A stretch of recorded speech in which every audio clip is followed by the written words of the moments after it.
Have you been prepping for your vacation soon? And have you been wondering how not to gain weight during your vacation? Hi, I'm Mickey, and welcome to your YouTube channel.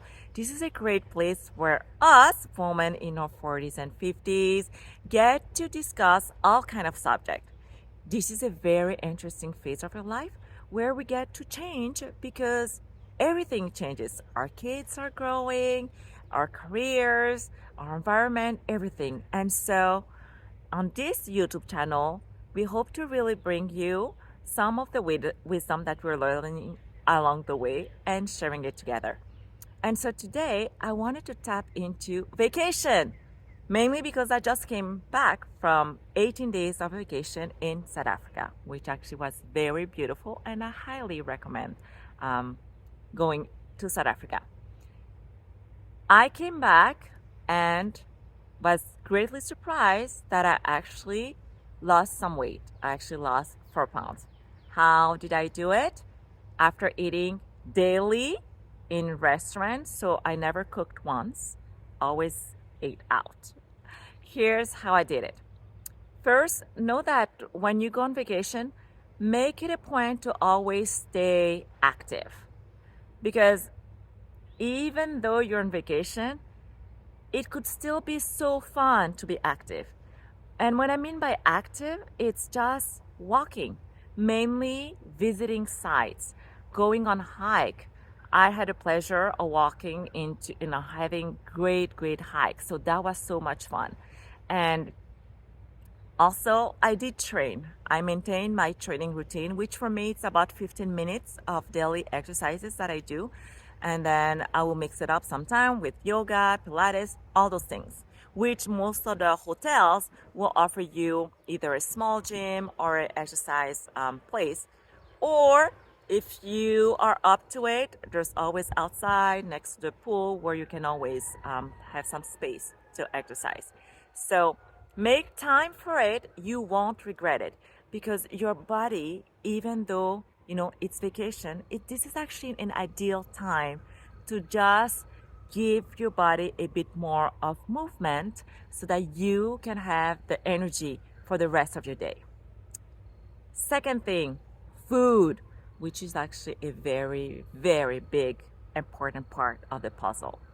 So most of the time, all of those breakfast included places will have a continental breakfast. So this is how I usually do it. I would do protein and veggies.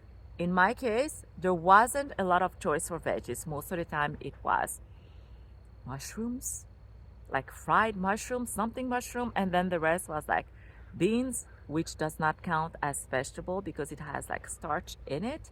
And so I would eat a little bit of fruit and then do the proteins. So very little carbohydrate or starch, and also stay away from all those, croissant, dessert, all of those. Think about it this way. What is pleasure? Because really that cake, that croissant that morning, that muffin will just be in your mouth for a few minutes. And then after that, digesting it and all will actually lower your energy. Because as we spike our sugar with high content of carbohydrate, mainly when it's like those refined carbs, then our sugar goes high, it spikes, and then we crash. So you don't want to crash during your vacation. You still want to have that high energy into going sightseeing, all those museums, markets, all those places. You want to have that energy to go along during the day. Then have early dinners. Instead of the very late one, 8 p.m., 9 p.m., go early. Go around 6 or even 5. This way, you go to bed early as well, and then you get to recover. It might not be possible in some instances, but try to make it happen. So what are my takeaways after 18 days of eating restaurant food? First, I've learned that there is no other food like cooking at home, because when you cook at home, you actually have a better intake of what is happening in terms of the quality of your food. Quality is so important. So after 18 days, I started experiencing a bit of brain foggy, like my brain was in a fog. And this I know because it's harder for me to meditate. I meditate every morning, and I'm usually able to go into deeper level pretty easily by now because I've been meditating for years. Yet, when I do have a higher toxicity level in my system, which in this case, I, you know, I blame it on the food that I ate. And so I wasn't able to go as deep into my meditation. And this happens around day 10-ish of my trip, where I've noticed that meditation was getting harder and harder. Also, in terms of sleep, I do track my sleep. And so for me, even though I was sleeping 7, 8 hours per night, my sleep app, which is data, was telling me that my sleep wasn't restful. I was actually losing quality of sleep night after night after night. So that was just because my body was actually spending a lot of its time during the night cleaning instead of resting and healing. So sleep was affected. And then I've noticed also that, my ADD brain was back as well. And so those were very interesting takeaway. And so when you go on vacation, make sure that you can either do, half. Those Airbnbs, VRBOs are great options because then you can cook.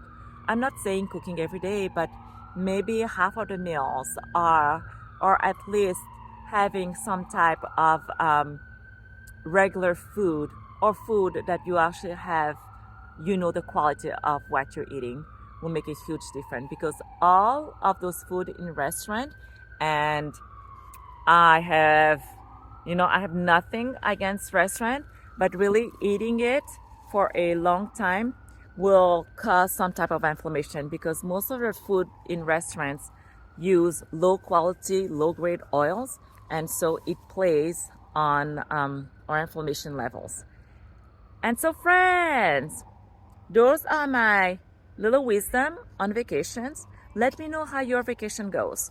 I'm curious to know, because really vacations are fantastic. We get to spend time with family. We get to be away from what we do. And so emotionally, it's great to recharge that way. And would it be fun for you to also take care of your body during your vacation, so that when you come out from vacation, you're actually optimized emotionally, intellectually, and also physically. So until next time, love yourself. See you soon. Bye.